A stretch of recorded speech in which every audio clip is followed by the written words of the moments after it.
Everyone's making a comeback, like LL Cool J said. Don't call it a comeback, right? But that's exactly what it is.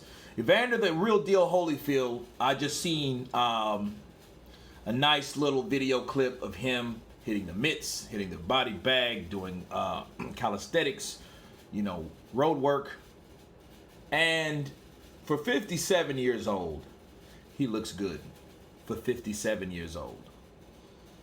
Has some decent, snap in the left hook. The right looks like he's kind of forcing it, okay?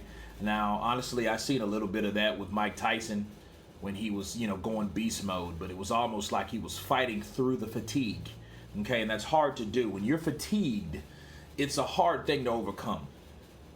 Fatigue makes cowards of men. That's a true statement. Because when you're fatigued, what are you really going to do when you have no power, no energy, no strength to move forward? Just heart, right?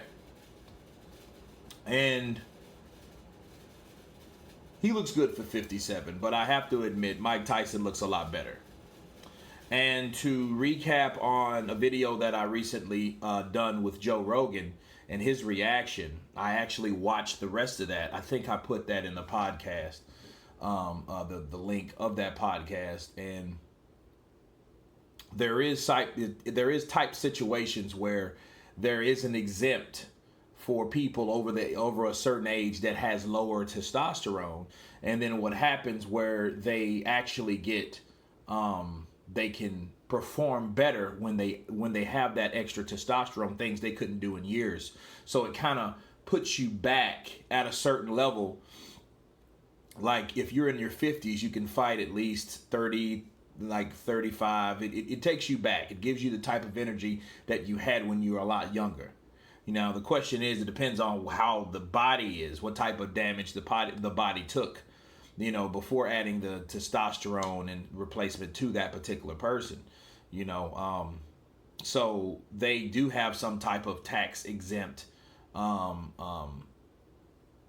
drug excuse, that's what I call it, but it's basically a form by the doctor that you can take this, and it's backed by a doctor, so I don't know if Evander Holyfield was taking that. However, Evander Holyfield himself used to be jacked up on PEDs, so that's probably, if he is using it, it has to be a slow dose, or it's not as effective as it was when he was taking it, because he might have abused it back then, okay? And that's when he wasn't in his prime.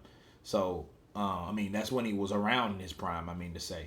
So it's one of those situations where these older guys are going in there to fight, but they might have help and aid from PEDs, testosterone replacement and those type of things, that gives them that extra to make them or get them to perform. And then plus they have this old mind and they have the experience that they have, plus the young body to go with it. They can make them very dangerous and very, very effective. So Evander Holyfield, he does his counterpunch with his own video. I'll leave the link below in the description box. Let you guys check it out. Tell me what you think. Of course, please subscribe. And you guys been Counterpunch. Peace.